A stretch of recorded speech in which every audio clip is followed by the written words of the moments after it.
Welcome to my YouTube channel टेक्जीन। पिछली video में हमने स्ट्रक्चरल डायरेक्टिव्स के इफ एल्स इफ और एल्स डायरेक्टिव को इंप्लीमेंट किया था। हमने देखा था कि इफ एल्स इफ और एल्स डायरेक्टिव का यूज करते हुए किस तरीके से हम कंडीशनल रेंडरिंग करवा सकते हैं अपने डॉम में। इन सारे इंपॉर्टेंट कॉन्सेप्ट्स को हमने पिछली वीडियो में डिस्कस किया था। इस वीडियो में हम स्ट्रक्चरल डायरेक्टिव्स के ही स्विच केस डायरेक्टिव को इंप्लीमेंट करने वाले हैं। हम देखेंगे कि स्विच केस डायरेक्टिव और इफ एल्स इफ डायरेक्टिव दोनों में क्या डिफरेंस होता है, किन सिनेरियोज में कौन सा हमें डायरेक्टिव यूज करना चाहिए। इन सारे इंपॉर्टेंट कॉन्सेप्ट्स को हम इस वीडियो में प्रैक्टिकल एग्जांपल्स के साथ डिस्कस करने वाले हैं। ठीक है, तो सबसे पहले तो मैं एक काम ये करूंगा कि एक नया कंपोनेंट बनाऊंगा। तो उसके लिए हम यहां पर आकर एनजी यानी कि नेक्स्ट जनरेशन, जी यानी कि जनरेट, सी यानी कि कंपोनेंट, आपने क्या करना है, एक नया कंपोनेंट जनरेट करना है एंगुलर CLI की कमांड का यूज करते हुए, और हमने उस कंपोनेंट का नाम रख देना है स्विच केस, और यहां पे आके मैं लिख दूंगा डायरेक्टिव। ठीक है, इस तरीके से मैंने यहां पे ये लिख दिया है। इससे बेसिकली क्या होगा, स्विच केस डायरेक्टिव कंपोनेंट के नाम से मेरे पास यहां पर एक न्यू कंपोनेंट जनरेट कर दिया जाएगा, जिसमें ऑब्वियसली आपके पास 4 फाइल्स होंगी।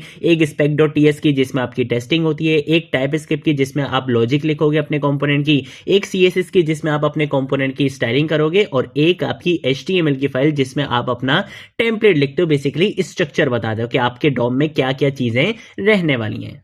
तो देखो यहां पे मेरे पास स्विच केस डायरेक्टिव के नाम से एक न्यू कंपोनेंट जनरेट हो चुका है, और मैं सिंपल क्या करूंगा, मैं यहां पर आकर सबसे पहले तो अपनी टाइप स्क्रिप्ट की फाइल को ओपन कर लूंगा। ठीक है, हम इसको थोड़ा सा यहां पे और जूम कर लेते हैं इस तरीके से ताकि आपको अच्छे से दिखे। और यहां पर आकर मैं क्या करूंगा, सबसे पहले तो एक प्रॉपर्टी बनाऊंगा। किस नाम से प्रॉपर्टी बनाऊंगा, मैंने यहां पे यूजर रोल के नाम से क्या कर ली है, एक प्रॉपर्टी बना ली है। और इस प्रॉपर्टी की जो बेसिकली टाइप रखनी है मैंने टाइप रखनी है स्ट्रिंग के। इस प्रॉपर्टी के अंदर किस टाइप का डेटा आएगा वो मैंने यहां पे डिफाइन कर दिया कि भाई स्ट्रिंग टाइप का डेटा आएगा, इसके अलावा कोई डेटा नहीं आएगा। इसकी बाय डिफॉल्ट वैल्यू मैं यहां पे दे देता हूं, यानी कि आप ये समझ सकते हो कि भाई इसकी इनिशियल वैल्यू जो बेसिकली मैं यहां पे दे रहा हूं वो मैंने यहां पे दे दी है यूजर के नाम से। ठीक है, मैं यहां पे लगा लूंगा सेमीकोलन। इसका मतलब ये है कि भाई मैंने अपनी टाइपस्क्रिप्ट की फाइल के अंदर इस कंपोनेंट के लिए एक प्रॉपर्टी बना ली है, जिसको मैं अपने टेम्पलेट के अंदर यानी कि HTML की फाइल के अंदर यूज कर लूंगा। ठीक है, प्रॉपर्टी किस नाम से बनाई है, यूजर रोल के नाम से। टाइप उसकी क्या रहेगी, स्ट्रिंग रहेगी, और उसकी अभी जो वैल्यू है वो क्या है, यूजर है। ठीक है, मैं इसको क्या कर लूंगा, यहां पे Ctrl+S से सेव कर लूंगा। अब हम आ जाएंगे इसकी HTML की फाइल में, और इसकी HTML की फाइल में आने के बाद इस कोड को हम यहां से क्या कर देंगे, उड़ा देंगे। ठीक है, यहां पर आकर सबसे पहले तो मैं क्या करूंगा, एक div एलिमेंट का सबसे पहले यूज करूंगा, और इस div एलिमेंट के अंदर मैं यहां पर आकर सबसे पहले तो एक h1 का टैग यूज करूंगा। इस h1 टैग के अंदर हम यहां पे आके लिख देंगे वेलकम टू एंगुलर 19, और उसके बाद हम यहां पे आके लिख लेंगे इस तरीके से लिख लेते हैं कि भाई आज भी हम क्या डिस्कस करने वाले हैं, स्ट्रक्चरल डायरेक्टिव का हम यहां पे यूज करने वाले हैं। तो हमने यहां पे लिख दिया स्ट्रक्चरल डायरेक्टिव। अब आपको पता है कि स्ट्रक्चरल डायरेक्टिव आपके पास मल्टीपल्स होते हैं, जैसे लास्ट वीडियो में हमने इफ एल्स इफ और एल्स डायरेक्टिव का यूज करा था। इस वीडियो में हम यूज करेंगे स्विच केस डायरेक्टिव का। ठीक है, तो मैंने यहां पर लिख दिया स्विच केस डायरेक्टिव। ठीक है, इस तरीके से हमने यहां पे ये लिख लिया है, और उसके बाद मैं क्या करूंगा, इस h1 टैग से बाहर आ जाऊंगा। यहां पर आकर सबसे पहले क्या करूंगा, एक पैराग्राफ टैग का मुझे यहां पे यूज करना है, तो मैंने पैराग्राफ टैग यूज कर लिया है, और इसके अंदर मैं यहां पर आकर लिख दूंगा वेलकम एडमिन लिख दूंगा। इस तरीके से मैंने यहाँ पे एक पैराग्राफ लिख दिया है। यहाँ पर अगर हम वेलकम एडमिन की जगह यहाँ पे वेलकम यूजर लिख लेंगे, और इसके साथ साथ हम यहाँ पे आके वेलकम गेस्ट लिख लेते हैं। ठीक है, 3 मैसेज तो मैंने यहाँ पे इस तरीके से बना लिए, और इसके साथ साथ एक और मैसेज बनाऊंगा, और यहाँ पर आकर मैं लेट सपोज लिख देता हूँ कि इनवैलिड रोल। ठीक है, तो मैं यहाँ पर आता हूँ, यहाँ पर आकर मैं लिख देता हूँ इनवैलिड रोल, कि भाई मेरी एप्लीकेशन के 3 रोल्स होंगे, या तो यूजर क्या होगा, एडमिन होगा, या तो यूजर क्या होगा, यूजर होगा, या यूजर क्या होगा, गेस्ट होगा। इसके अलावा कोई और यूजर नहीं हो सकता मेरी एप्लीकेशन में। ठीक है, तो यहां पे इस तरीके से मैंने क्या कर लिए हैं, 4 मैसेज यहां पे बना लिए हैं। अभी क्या करूंगा, Ctrl+S से सेव करूंगा। हम आएंगे अपने app.component.html की फाइल में, यहां पर आकर मैं अपने उस कंपोनेंट को कॉल करवा लूंगा। तो हमारे कंपोनेंट का क्या नाम था, मैं यहां पर आकर लिखूंगा ऐप डैश, हमारे कंपोनेंट का नाम था स्विच केस डायरेक्टिव। तो वही चीज हम यहां पर आकर लिखेंगे।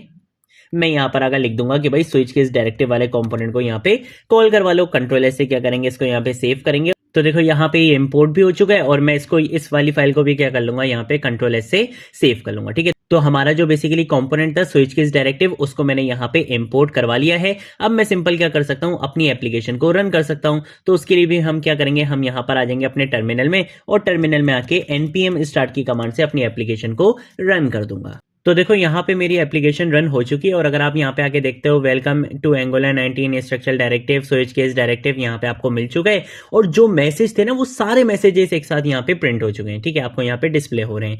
लेकिन मुझे क्या करना है, मुझे यहाँ पे कंडीशनल रेंडरिंग करवानी है। मैं चाहता हूँ कि भाई अगर जो मैंने अपनी एक प्रॉपर्टी डिफाइन करी थी बेसिकली यूजर रोल के नाम से, अगर वो एडमिन के बराबर है तो सिर्फ वेलकम एडमिन शो, अगर वो यूजर के बराबर है तो सिर्फ वो वेलकम यूजर शो, अगर वो गेस्ट के बराबर है तो सिर्फ वेलकम गेस्ट शुरू हो, और अगर वो इन तीन के अलावा कोई और वैल्यू आ जाती है और मुझे पता है कि मेरी एप्लीकेशन में इन तीन के अलावा कोई और यूजर नहीं हो सकता, कोई और रोल मेरी एप्लीकेशन में नहीं है, तो उसके लिए मैं यहां पे इनवैलिड रोल लिख सकता हूं। ठीक है, तो बेसिकली मुझे क्या करना है, कंडीशनल रेंडरिंग करवानी है। अब आप बोलोगे कंडीशनल रेंडरिंग तो भाई हमने लास्ट वीडियो में भी करी थी और बहुत इजीली हमने क्या करा था, इफ एल्स इफ डायरेक्टिव का यूज करते हुए बहुत इजीली कंडीशनल रेंडरिंग कर ली थी। सेम सिनेरियो था वहां पे भी, लेकिन यहां पर हम इफ एल्स इफ डायरेक्टिव का भी यूज कर सकते हैं और हम स्विच केस डायरेक्टिव का भी यूज कर सकते हैं। तो भाई ये दो चीजें क्यों हैं, किन सिनेरियोज में हमें इफ एल्स इफ डायरेक्टिव का यूज करना चाहिए, किन सिनेरियोज में हमें स्विच केस डायरेक्टिव का यूज करना चाहिए। अगर आपके पास एक वेरिएबल है और उस एक वेरिएबल की आपके पास मल्टीपल ऑप्शंस हैं, आपको पता है कि भाई या तो यूजर आएगा या एडमिन आएगा या गेस्ट आएगा,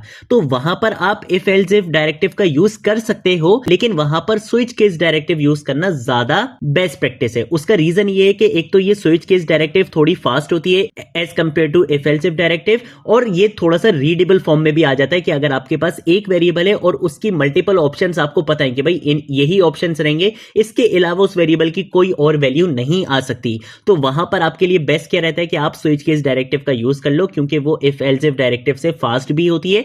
क्योंकि इफ एल्स इफ डायरेक्टिव में क्या होता है कि पहले इफ की कंडीशन चेक होगी, फिर एल्स इफ की, फिर एल्स इफ की, फिर एल्स इफ की, बाद में वो एल्स पर आता है, तो काफी जो है वो उसमें हर कंडीशन को चेक किया जाता है।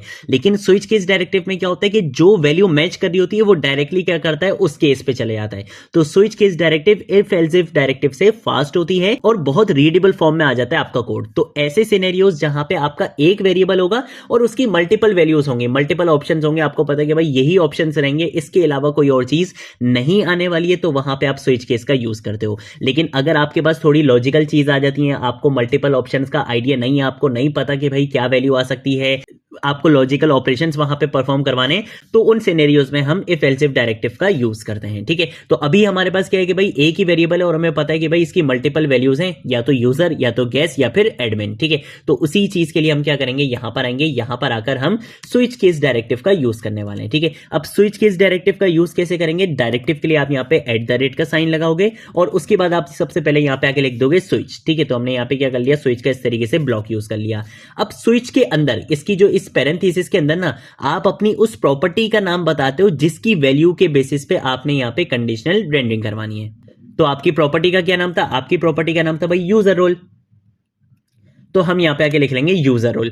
अब क्या होगा, यूजर रोल की जो भी वैल्यू होगी उसकी मल्टीपल ऑप्शंस क्या हो सकते हैं, उनकी बेसिस पे आप यहां पर आकर केसेस डिफाइन कर दोगे। तो मैं यहां पर आकर लिख दूंगा @केस लिख दूंगा। सबसे पहले तो यहां पे इसकी वैल्यू क्या हो सकती है, यूजर रोल की पहली वैल्यू क्या हो सकती है, मैंने बोला कि भाई हो सकता है यूजर रोल की पहली वैल्यू आ जाए एडमिन आ जाए, तो उसके लिए हम यहां पर आकर कर्ली ब्रेसेस लगाएंगे और इसके अंदर आकर हम क्या करेंगे, अपने इस पैराग्राफ वाले टैग को यहां से मैं Ctrl+X करता हूं और यहां पे लाके Ctrl+V से इसको पेस्ट कर देता हूं। ठीक है, कि पहला केस मैंने क्या बता दिया कि भाई यूजर रोल की वैल्यू क्या हो सकती है, एडमिन हो सकती है। अगर एडमिन होगी तभी ये वाला मैसेज दिखाना है, अदरवाइज ये वाला मैसेज नहीं दिखाना है। सेम ऐसे ही इसी चीज को मैं यहां पे क्या करूंगा, Ctrl+D से कॉपी लाइन डाउन कर लूंगा। एडमिन की जगह मैं यहां पर आकर लिख दूंगा यूजर, कि अगर यूजर रोल की वैल्यू क्या आ जाती है, यूजर आ जाती है, तो आपने यहां पे क्या दिखा देना है, वेलकम यूजर दिखा देना है। सेम ऐसे ही इसी चीज को दोबारा से Ctrl+D से कॉपी लाइन डाउन करूंगा, यूजर की जगह यहां पे आके लिख दूंगा गेस्ट लिख दूंगा और यहां पे आके इसका मैसेज क्या बन जाएगा, वेलकम गेस्ट बन जाएगा।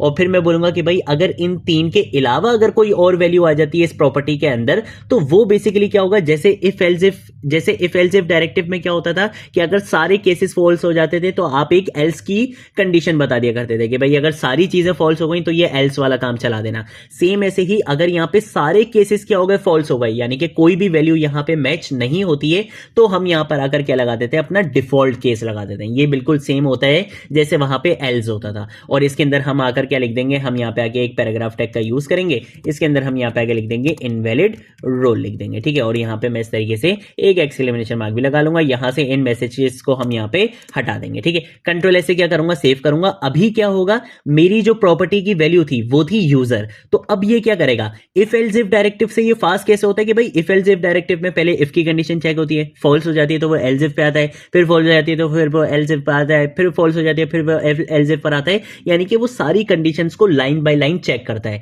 लेकिन ये स्विच केस में ऐसा नहीं होता। अब स्विच केस में क्या है, अगर मैं यहां पे इफ एल्स इफ डायरेक्टिव का यूज करता तो होता क्या कि पहले वो एडमिन वाली कंडीशन चेक करता, फिर वो यूजर वाली पे आता। लेकिन यहां पे इसको पता है कि भाई यूजर रूल की वैल्यू क्या है, यूजर है, तो ये यहीं पर ही चेक कर लेगा कि भाई क्या मेरे पास यहां पे यूजर वाला केस है, हाँ भाई है, ये डायरेक्टली क्या जाएगा, इस पे जंप करेगा और यहां का काम एग्जीक्यूट करवाएगा और बाहर आ जाएगा यहां से।